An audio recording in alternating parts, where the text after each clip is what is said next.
అస్సలాం అలైకుం my friends, welcome to May recipe 78. ఇవాళ మన రెసిపీలో ఎంత టేస్ట్గా ఎంత కమ్మగా ఉండే బెండకాయ బంగాళదుంప ఫ్రై అయితే చూడబోతున్నాం. రండి ఫ్రెండ్స్, వీడియోకి వెళ్ళిపోదాం. ముందుగా పావు కేజీ బెండకాయలని శుభ్రంగా కడిగి ఇలా తడి లేకుండా తీసుకోవాలి. తీసుకున్న తర్వాత ఇలాగ తల తోక కట్ చేసుకోవాలి.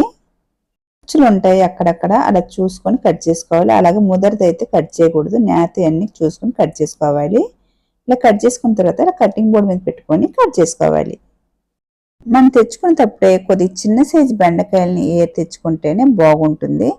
పెద్దవి అయితే బాగా ముదురుగా ఉంటాయి.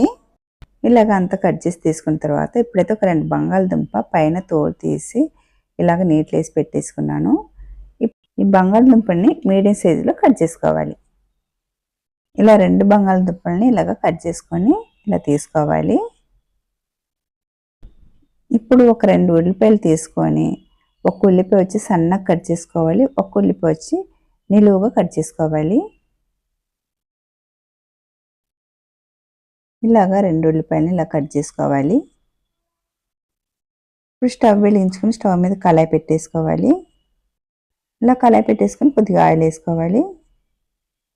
1 టేబుల్ స్పూన్ జీలకర్ర, 1 టేబుల్ స్పూన్ ఆవాలు ఇలా వేసుకున్న తర్వాత బాగా చిటపటలాడాలి.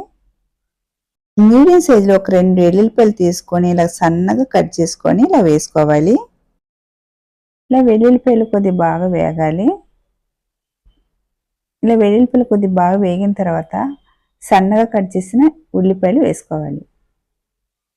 ఇప్పుడు ఈ ఉల్లిపాయలని కొద్దిగా బాగా ఫ్రై చేసుకోవాలి. ఇలా కొద్దిగా బాగా వేగిన తర్వాత ఫ్రెష్గా ఉన్న కరివేపాకును వేసుకోవాలి. ఇలా కరివేపాకు వేసుకున్న తర్వాత కరివేపాకు నలగకుండా బ్రౌన్ షేడ్ వచ్చేంత వరకు ఫ్రై చేసుకోవాలి. ఇప్పుడైతే బాగా ఈ కలర్ వచ్చిన తర్వాత నిలువుగా కట్ చేసిన ఉల్లిపాయ వేసుకోవాలి. ఉల్లిపాయ వేసుకున్న తర్వాత 1 నిమిషం బాగా ఫ్రై చేసుకోవాలి. నిలువుగా కట్ చేసిన ఉల్లిపాయలు వేసుకున్న తర్వాత ఎక్కువ వేగనైతే అవసరం లేదు, సగం వేగితే సరిపోతుంది. ఇప్పుడైతే సగం వేగిన తర్వాత ముందుగా కట్ చేసి నీటిలో వేసి పెట్టుకున్న బంగాళదుంపని ఇప్పుడు ఇందులో వేసుకోవాలి. నీళ్ళన్నీ వార్చేసిన తర్వాత వేసుకోవాలి. అలా ఒకసారి బాగా కలుపుకోవాలి.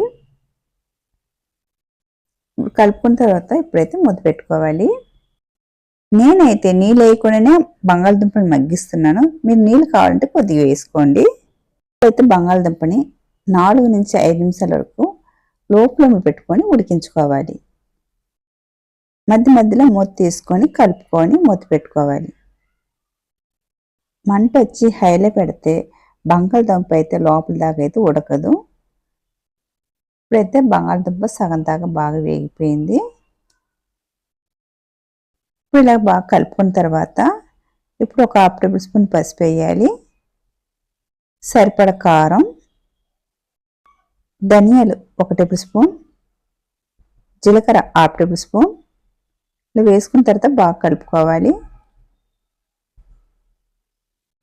ఉప్పు అయితే ఇంతవరకు చేయలేదు, ఇప్పుడైతే సరిపడైతే ఉప్పు వేసుకోవాలి.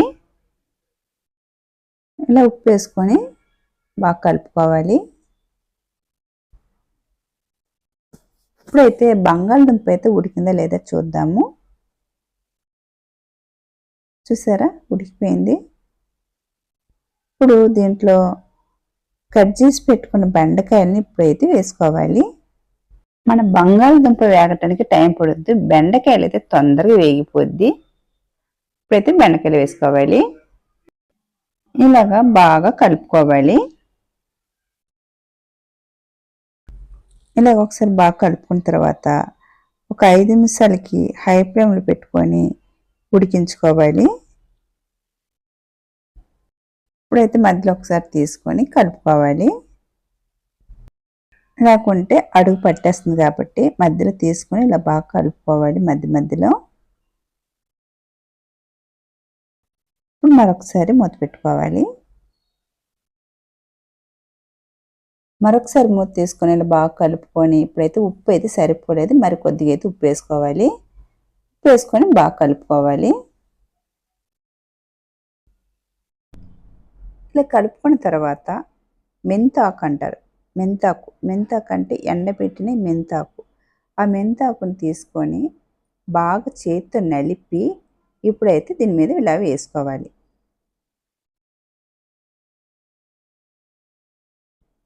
ఆమ్చూర్ పౌడర్. ఆమ్చూర్ పౌడర్ ఎందుకంటే ఇప్పుడు మనం దీంట్లో టమాటా వేయలేదు కదా, అందు గురించి ఆమ్చూర్ పౌడర్ ఒక 1/2 టేబుల్ స్పూన్ వేసుకోవాలి. మనం ఇప్పుడు వేసినా పర్లేదు, ముందుగానే కారపొడి పసుపు వేసాం కదా, అప్పుడు వేసుకున్నా బాగానే ఉంటుంది. ఇలా వేసుకొని 1 నిమిషానికి అలాగ మగ్గనివ్వాలి. మగ్గిన తర్వాత సర్వ్ చేసుకోవాలి. సరే, అన్నీ పర్ఫెక్ట్గా బాగా ఉడికిపోయాయని చూసుకోవాలి.